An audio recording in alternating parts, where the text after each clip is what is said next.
Halo pemirsa, kembali lagi bersama saya Katarina Amelia di Wanyu Sore. Pengamat politik Rocky Gerung menyuruti pemecatan Bambang Betor Suryadi dari jabatan tenaga ahli pimpinan DPP Taskin setelah menuding ijazah Presiden ke-7 Joko Widodo tidak dikeluarkan oleh UGM melainkan dicetak di Pasar Pramuga. Informasi lainnya, pemirsa, pemukiman warga di Kebon Pala dan Tanah Rendah, Kampung Melayu Jatinegara terendam banjir setinggi lebih dari 2 meter pada Minggu pagi. Sebagian warga mulai mengungsi ke tempat yang lebih tinggi. Pemirsa, inilah Wanyu Sore selengkapnya. Ratusan rumah di 2 RW di kawasan Kebon Pala dan Tanah Rendah Jatinegara terendam banjir setinggi lebih dari 2 meter pada Minggu pagi. Banjir tersebut terjadi akibat meluapnya Kali Ciliwung.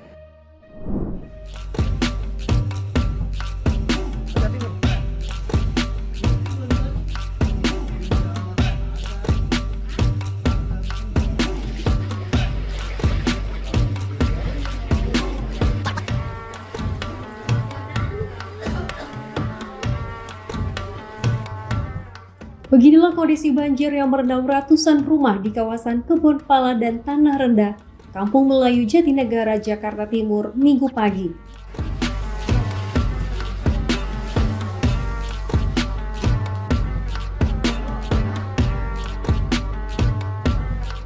Terlihat kendaraan roda 2 milik warga terendam air.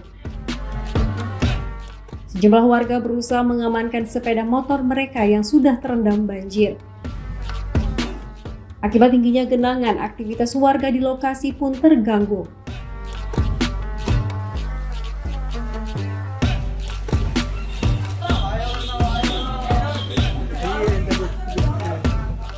Beberapa warga terpaksa menerobos banjir untuk keluar dari rumah.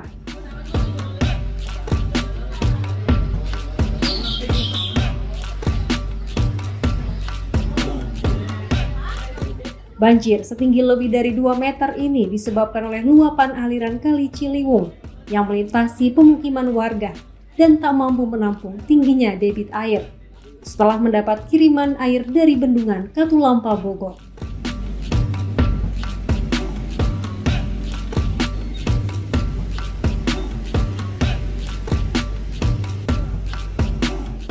Sebagian warga tetap bertahan di lantai 2 rumah mereka.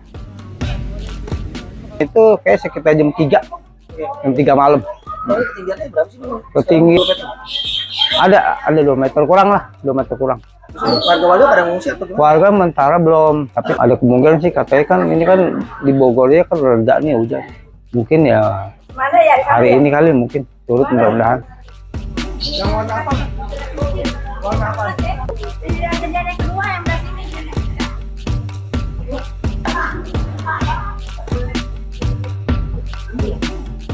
Mereka berharap ada gubernur yang mampu mengatasi banjir yang kerap melanda lingkungan mereka.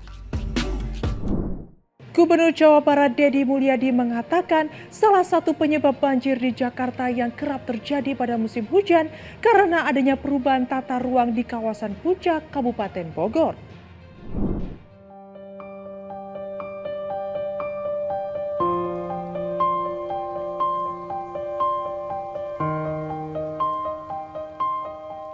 Gubernur Jawa Barat Deddy Mulyadi menyoroti terkait persoalan banjir Jakarta yang sering terjadi saat musim hujan. Deddy mengatakan salah satu penyebabnya adalah perubahan tata ruang di kawasan Puncak, Kabupaten Bogor. Dari laporan Kementerian Lingkungan Hidup, ia menyebutkan terdapat kerusakan lingkungan akibat alih fungsi tata ruang di Puncak yang mengubah kawasan resapan air jadi lokasi wisata dan permukiman. Deddy Mulyadi menegaskan pemerintah Provinsi Jawa Barat berkomitmen akan mengembalikan fungsi awal tata ruang di kawasan Puncak. Menurutnya, jika tidak segera dilakukan, maka akan berpotensi menyebabkan bencana alam bagi wilayah Bogor dan sekitarnya.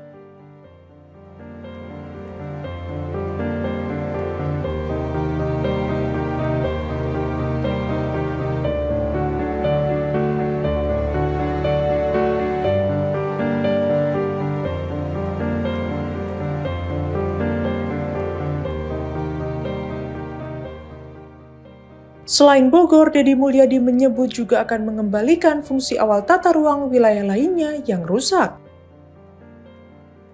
serta akibat dari pembangunan kawasan wisata dan permukiman yang tidak sesuai dengan peruntukannya. Deddy Mulyadi menekankan langkah ini bagian dari upaya pemulihan ekosistem dan penataan ruang berkelanjutan demi mencegah terjadinya bencana di masa depan. Meski kebijakan penertiban kawasan tersebut menuai kontroversi, namun ia tidak mau ambil pusing.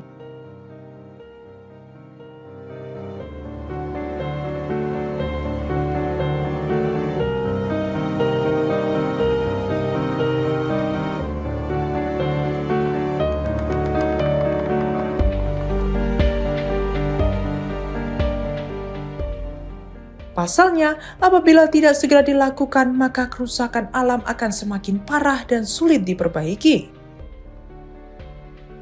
Oleh sebab itu, Deddy Mulyadi mengajak pemerintah daerah dan masyarakat untuk saling gotong royong dalam menjaga kelestarian alam sehingga tidak berdampak negatif bagi kehidupan.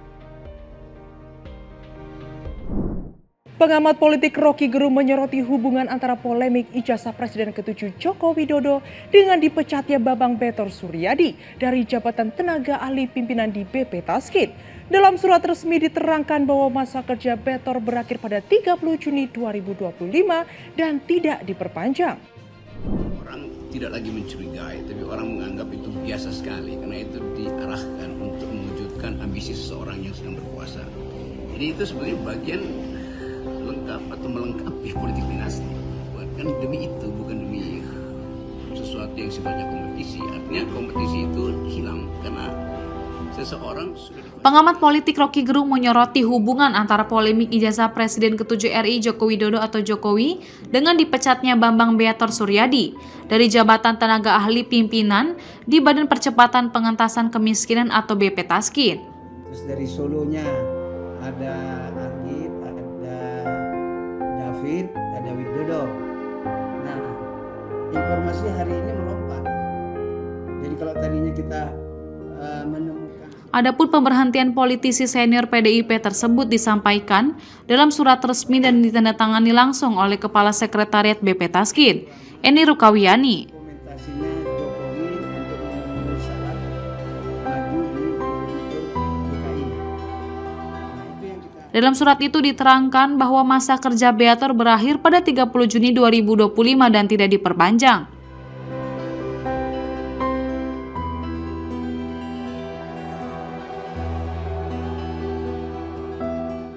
Selain itu, berdasarkan evaluasi internal yang sudah dilakukan, Betor dinyatakan melanggar kode etik dan tidak mencapai target kinerja yang telah ditetapkan.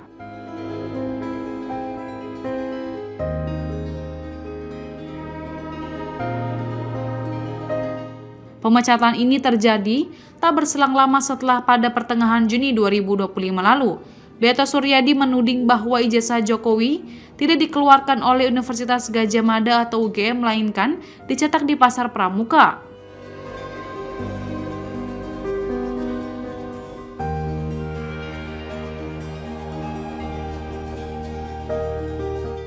Diketahui Betor Suryadi adalah seorang aktivis dan pengacara yang sudah beberapa kali terlibat dalam kasus-kasus politik dan hukum.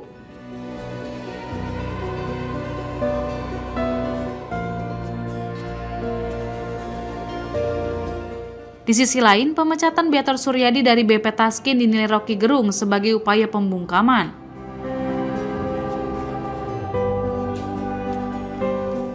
Menurutnya, pemecatan Betor sebagai upaya pembungkaman ini adalah permainan kecil bagi Betor.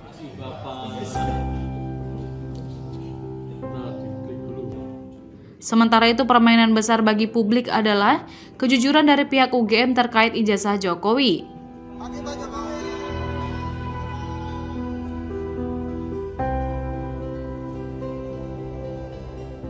Rocky menilai Betor dengan statusnya sebagai pejabat negara dan pendapatnya justru merupakan puncak dari kecurigaan publik soal ijazah Jokowi. Mantan dosen filsafat UI itu mengatakan keterbukaan Jokowi dan UGM mengenai polemik ijazah ini juga dinantikan oleh Presiden Prabowo Subianto. Aksi penyerangan dengan senjata tajam dilakukan sekelompok orang tak dikenal kepada warga perguruan pencaksilat Persaudaraan Setia Hati Ternate di Sukoharjo, Jawa Tengah. Sebanyak 4 orang terluka akibat kejadian tersebut.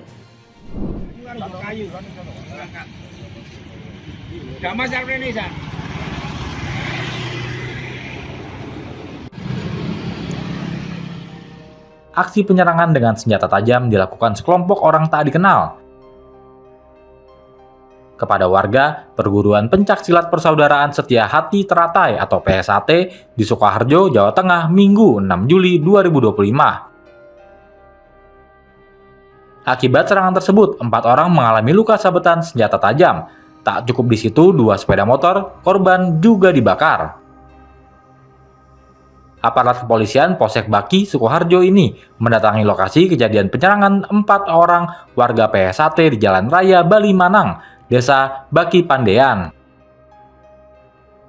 Polisi mengamankan 2 sepeda motor milik korban yang saat kejadian penyerangan dibakar pelaku. Semuanya tak ada yang tersisa. Saat diamankan petugas, 2 sepeda motor sudah menjadi rangka. Sementara 4 korban penyerangan sesaat setelah kejadian langsung dilarikan ke rumah sakit. Semuanya mengalami luka sabetan senjata tajam. 2 korban menjalani perawatan intensif, sementara 2 lainnya rawat jalan.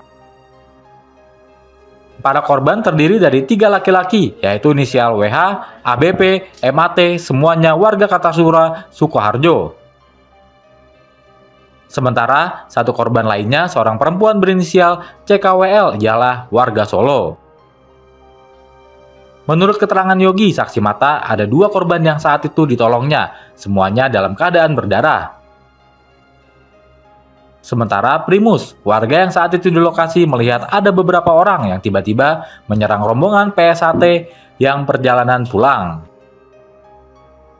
Berdarah semua itu. Kata udah berdarah. Iya. Korban posisi anu ya mas? Korban 2 pak. 2. Motor terbakar atau posisi? Wah kalau itu nggak tahu pak. Kondisi saya nolongin pas di Indriati. Soalnya saya nongkrong di depan Indriati pak. Umur sekitar berapa mas? Wah, kurang tahu nama umur rumah kurang tahu pak. Soalnya kondisi ditanya itu yang nolongin di sana juga nggak tahu pak. Gitu. Jadi lewat terus diserang OTK gitu. Iya. Dia lewat terus diserang sama orang gak dikenal itu. Dan yang itu ada juga yang nolongin. Yang nolongin pun karena masih keadaan shock, ditanyain ciri korban juga, ciri pelaku belum bisa menjelaskan secara detail. Perjalanan pulang. Jadi mau perjalanan pulang mungkin langsung diserang oleh pelaku OTK. Orang tidak dikenal itu.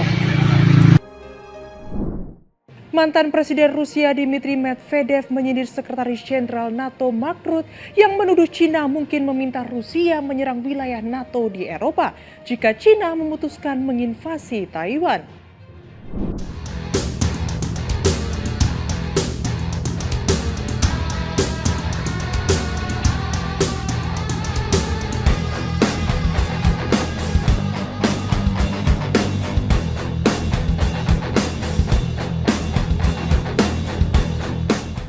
Dmitry Medvedev mengejek Sekjen NATO Mark Rutte atas komentarnya soal kemungkinan Rusia menyerang Eropa atas permintaan Cina. Rutte menyebut dalam wawancara Xi Jinping bisa meminta Putin menyerang wilayah NATO untuk mengalihkan perhatian dari Taiwan.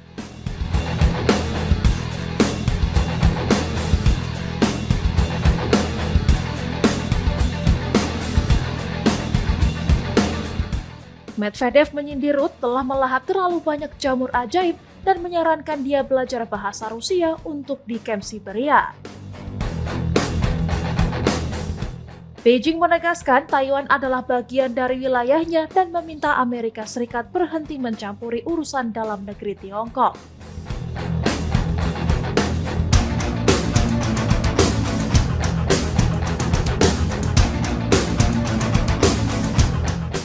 Meski begitu, Amerika Serikat tetap memasok senjata ke Taiwan dan terus menjalin hubungan diplomatik dengan pulau tersebut. Rusia mendukung posisi Cina dan mengecam intervensi Barat di Taiwan.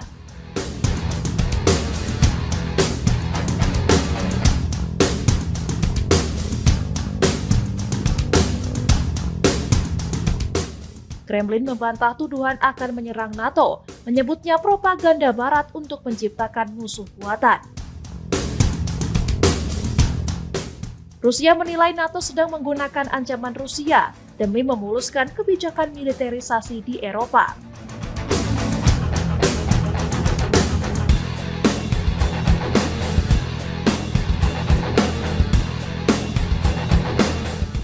Dalam pertemuan puncak terbaru, NATO membahas target belanja pertahanan hingga 5% PDB, tapi belum ada kesepakatan resmi. Sejumlah negara Eropa mengkhawatirkan beban ekonomi dari peningkatan anggaran pertahanan yang bisa menggerus dukungan publik.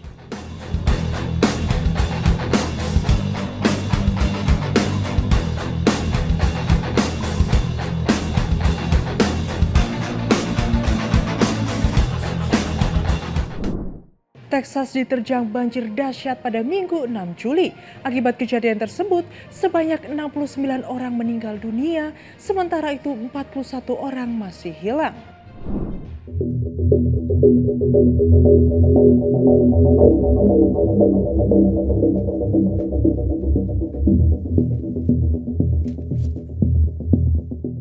Jumlah korban tewas akibat banjir dahsyat di Texas mencapai sedikitnya 69 orang pada hari Minggu 6 Juli, termasuk sedikitnya 21 anak-anak saat pencarian anak perempuan yang hilang dari perkemahan musim panas memasuki hari ketiga.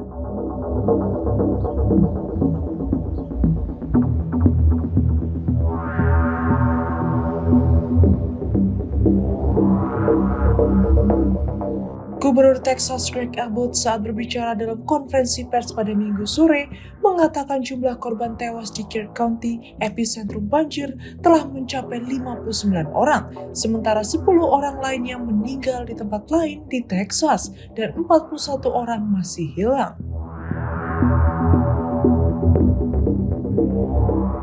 Di antara dampak banjir yang paling dahsyat terjadi di perkemahan musim panas Camp Mystic, perkemahan anak perempuan Kristen yang berusia hampir seabad, tempat 11 anak perempuan dan seorang konselor masih hilang.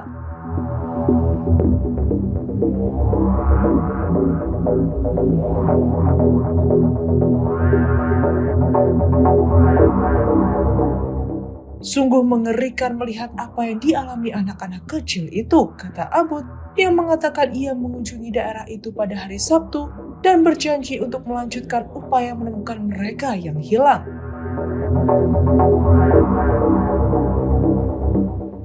Banjir terjadi setelah sungai Guadalupe di dekatnya meluap setelah hujan deras turun di wilayah Texas bagian tengah pada hari Jumat, hari libur Hari Kemerdekaan Amerika Serikat.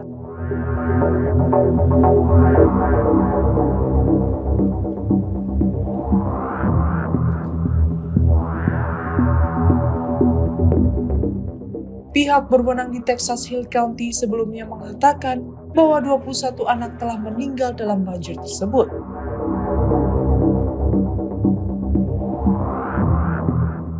Di antara dampak banjir yang paling dahsyat terjadi di perkemahan musim panas Camp Mystic, sebuah perkemahan anak perempuan Kristen yang berusia hampir seabad, di mana 10 peserta perkemahan Camp Mystic dan seorang konselor masih hilang, menurut Leita.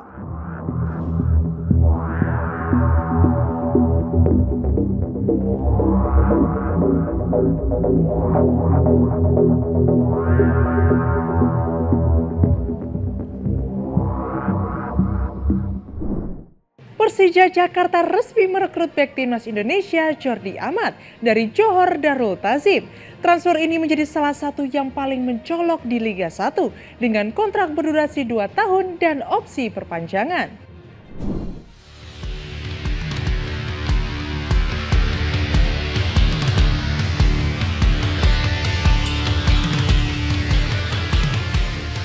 Persija Jakarta membuat gebrakan besar di bursa transfer dengan mengumumkan kedatangan bek andalan timnas Indonesia Jordi Amat.